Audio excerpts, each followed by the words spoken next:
Well, hey there. Welcome to the Pastor Speak podcast. I actually have a pastor with me today, Pastor Jonathan. Here we are. And a non-pastor, church me. member, Barry Sutherland. So thank you guys so much for being here. Excited to be here. Yeah, thanks for the invite. Excited to be here. So I've been watching too many like goofy interviews, so I'm just going to mess up everything today and just start roasting you guys at some point. Good. So I'm going to it. do my best to stick to the script.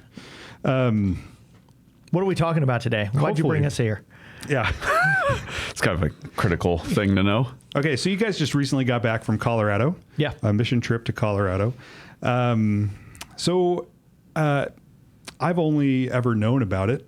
You guys went to it, I think, last year, like my first week or so here, pretty much. So I have no idea what you guys do in Colorado. Yeah. So tell me about ministry in Colorado. What's the need there? And what you guys do? All right. Barry, do you want to start? Or you- Okay. So we've been there since we figured 2017. That's right. We missed a year for COVID. But this ministry has been going on for 7 years now with the partnership between Mountain Heights Church in Buena Vista, Colorado, not Buena Vista, Not Colorado, Buena. but Buena Vista, Colorado, and Blue Valley. And it's a ministry that we kind of started out of just talking with the pastor there, Pastor Joe Chambers. He wanted us to come out and try to start, children's ministry or something along those lines. And they're an older congregation, and so they don't have any children within the church. And so we said, well, are you going to continue the ministry that we start here? Right. Or is this something that we just come in for a week and then you don't have anything to follow up with any of the kids that we reach? And so then we looked at a ministry that they've already started. This is the rafting ministry has been going on for over 25 years. 30 years, I so think. 30 years plus, where they have once a week invited rafting guides to come in and have a meal with them. And so Okay. they prepare a meal for them every Monday night for the past 30 plus years. Wow. During the rafting season. During the rafting Yeah. season, which rafting season's May to early August, sometimes late July.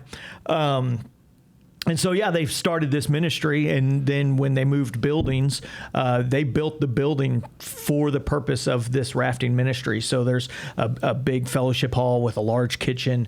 There's showers at the church where these rafting guides can come in and be blessed in that way. Okay. And so 7 years ago, we met with the church and some of their leadership and said, why don't we come in and do rafting meal guides for the whole week?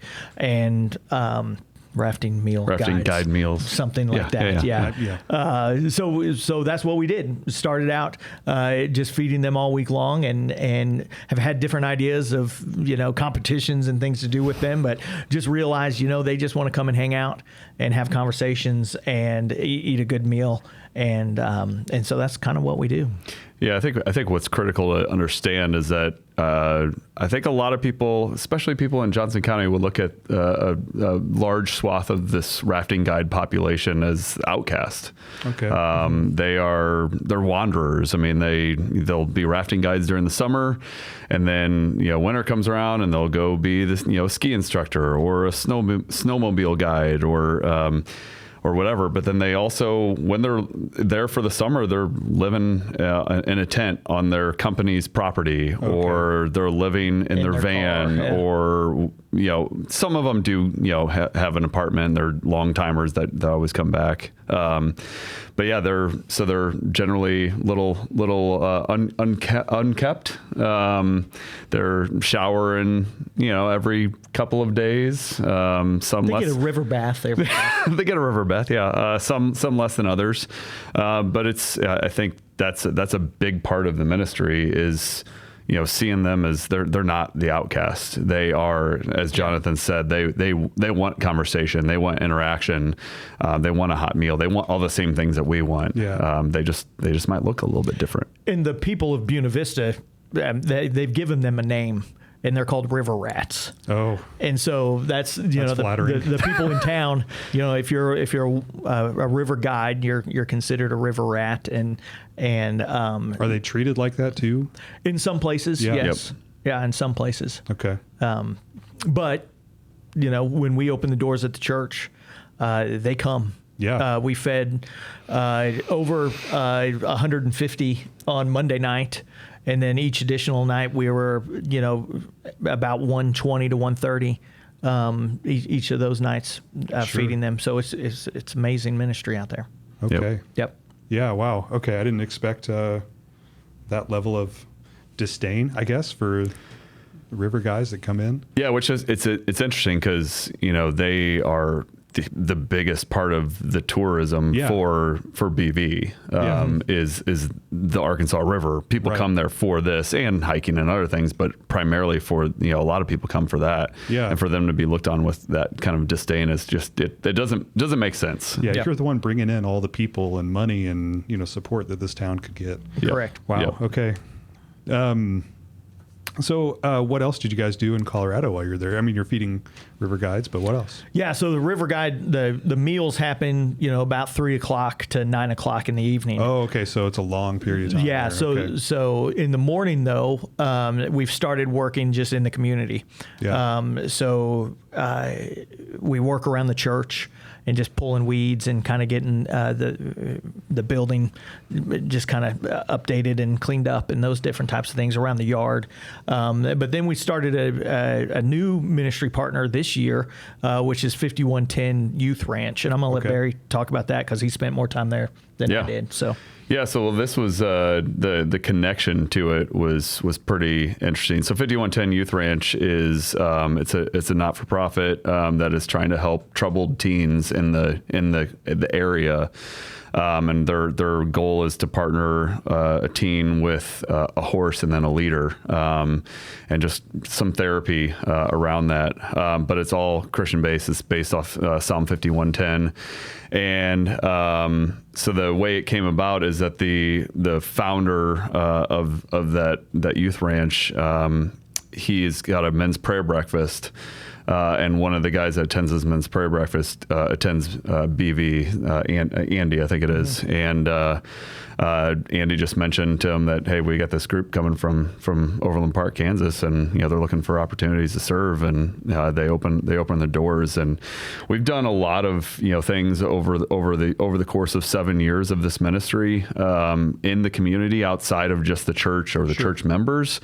Some with more, we've gained that partnership status, like the pregnancy center in town. We've done a crisis pregnancy center, done a lot of work with them. But this was unique in the fact that they said, yeah, you guys show up and we'll have everything you need.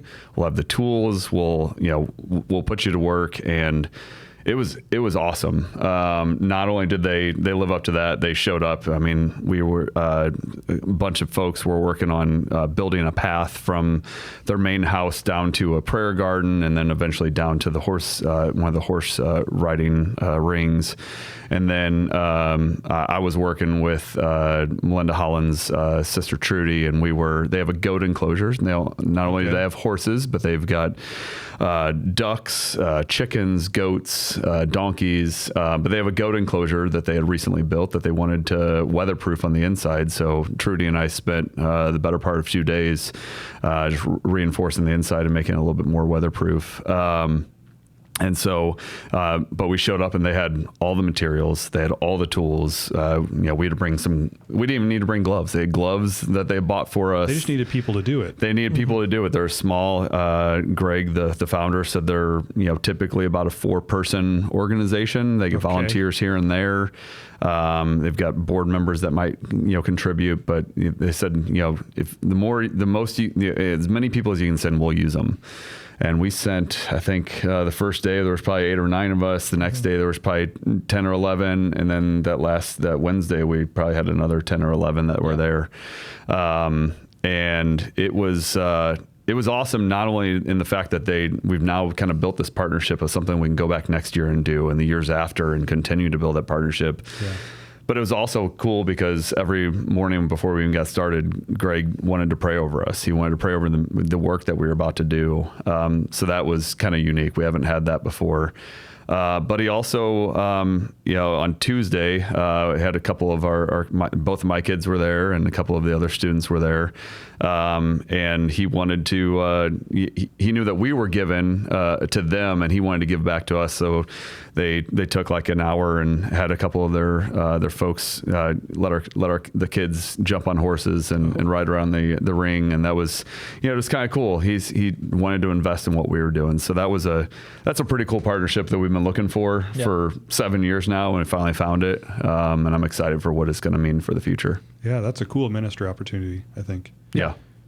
No, and I mean the work at the Pregnancy Care Center that we've done over the years, and Naomi out there, who's the director of it. I mean, it's just been amazing. And the work, tearing down walls and painting and installing kitchen sinks and flooring. I put more flooring in that pregnancy care center that I put in my own house. Your own house. So, yeah. And so we've had those.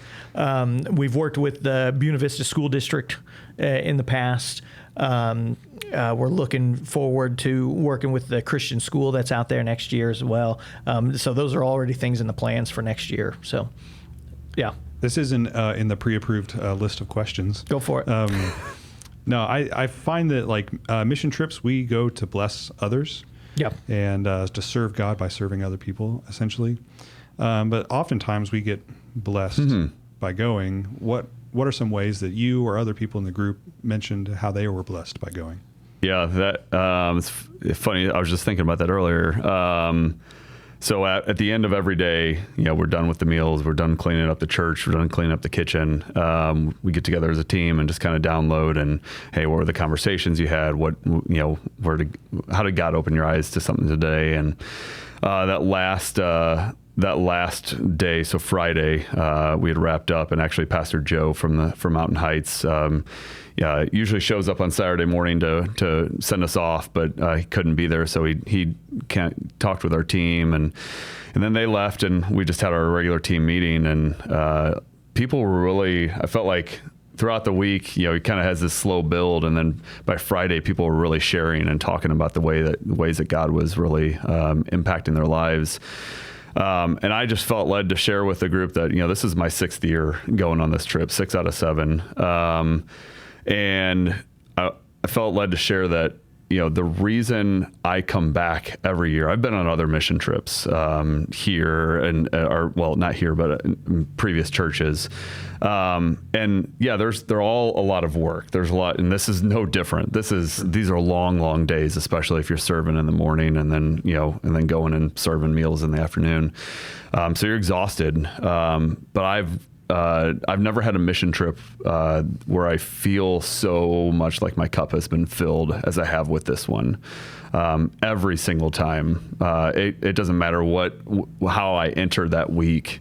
If my cup is completely empty or if it's slightly full, God is always refilling that cup and overfilling that cup, oftentimes, giving me more energy than I think I have to go through walking around 15,000 steps in a day or whatever it might be, and just reminding me daily that He is, you're in one of my favorite place, at least in America. You're surrounded by 14,000 foot mountains. Yeah. You're surrounded by stars at night on a Friday night. That just reminds you of God's design, the beauty He's created in this world, just how sovereign He is over everything. So it's always a good reminder to me that he's in control, and I never walk away or drive away, on the way home and am disappointed. I'm always overfilled with the week. Yeah, well, and I would say it's fun to watch, just people step out of their comfort zone and into a situation where, okay, I need to talk to somebody that I don't know. And not only talk to them, but carry on a conversation and actually listen and hear what they're saying. And the easiest step that I try to encourage people with is all you have to do is just ask, hey, is there anything I can pray for you about? That's like step number 1 to turn into a spiritual conversation. Yeah. And so after you get through the, where are you from? What do you like to do? All that kind of stuff. Well, hey, before I go to bed tonight, I enjoy praying for everybody. And so watching people kind of grow through that and then realize, man, it's a blessing for them to share that with me. It's a blessing for for our team to receive prayer requests and then be able to pray for them. And then, by the end of the week, I always challenge them. I say, hey, ask, hey, how's your mom doing that I've been praying for all week? Have you gotten a chance to talk to her? Those different types of things. And it's just, people, I think, then recognize, okay, this isn't just about me giving up my time and financial, obligation and those types of things. No, this is an opportunity for me to be used by God, to be actually the hands and feet, of Christ to people who are desperately searching for something. They just don't know it's Jesus. So. Yeah. Colorado is a very spiritual place. There's a lot of everything from mysticism to Christianity and stuff. Paganism, all that stuff is all around. So tell me about like more gospel centered conversations that you had on the trip. Yeah. No, so every Thursday I share the gospel. So we start off the day the meal with prayer. But then I get back up there on Thursday and I just lay it out. Now, here's the thing. There's 100 and some odd people sitting in the room. And as soon as I say I read this in the Bible or I talk about Jesus, then everybody starts talking. Mm-hmm. But then there's always about 7 or 8 that I can watch, and they are locked in on every word that I'm saying when I'm sharing the gospel. But then as far as everybody else, we do challenge Sunday night when we get together as a team, hey, this is step number 1, ask for a prayer request, and then lead from there. And so, but I know throughout the week, the story I remember most right now is Sam Ausler, standing in the kitchen, everybody's kind of done with food and we trade spots so that people serving can eat. And Sam was in there and a guy came in to get a potato and he goes to put butter on it and he put some butter on it and the guy goes, oh, can I have some more butter? And Sam goes, oh, so you want me to baptize that potato in butter? And so he goes and puts more butter on it. Well, then the guy says, hey, tell me about baptism.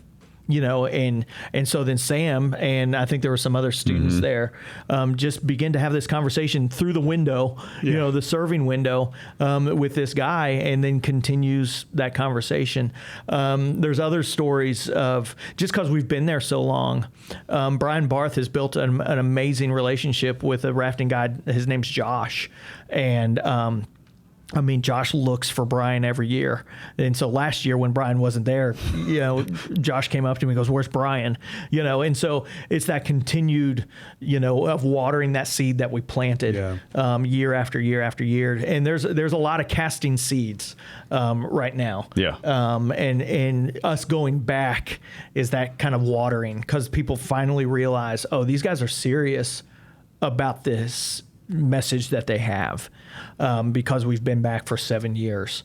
And I think the rafting guides are finally, those that have been there for that long are finally kind of saying, okay, you guys really mean what you say, which is fun. Yeah. And I think the other thing that we try to do, so obviously we encourage our team if they want to go rafting, and that's, partially to enjoy rafting, but it's also there to begin to build a relationship with, we go to all the different companies. There's tons of, I don't know how many there are, but we try and go to a bunch of the different companies and try and, when we're there, hey, remind them that, we've got, these rafting meals every night this week, come on by.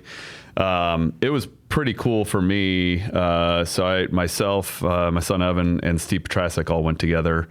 And we walked up, the company we went with was AAE, and we walked up to get all of our gear, and they instantly one of them recognized, we went on Wednesday, so one of them recognized Evan from talking with him either Monday or Tuesday. He's like, hey, Evan, what's up, man? Like, how's it going? And then quickly, all of them, once they realized that he knew Evan, all the rest of them realized that they knew that we were from, the church meals. And so that was awesome. And then we were able to be like, hey, yeah, make sure you come out tonight. We're having breakfast. I think it was on Wednesday. Make sure you're coming out for breakfast. And so that's always kind of a cool way. But the other thing is that through rafting with them, with a particular guide, you can start to build that relationship on the water in the calm moments, to the point that so we had a guide named Emma. I don't often feel short. Emma was 6'4", and made me feel short, and probably a lot of the rest of them. But so got a chance to talk with her a little bit on the water. Made sure we'd give her a good tip for taking care of us, and was able to ask her to, after we got off the water, to, if there's anything we could pray about. And didn't see her. She didn't come Wednesday night, but she came back Thursday and then again Friday. And Friday, she actually, we're done. We can talk a little bit more about Let's Make a Deal. But after our game that we had that night, she sought, everybody else is leaving, and she sought me out just to say thanks again. And it was yet another chance for me to pray for her, and the safety and the things that they're looking for. But just you start to build that bond. That is, it's pretty cool to see, and that's over a span of a week. So it's pretty awesome. Yeah.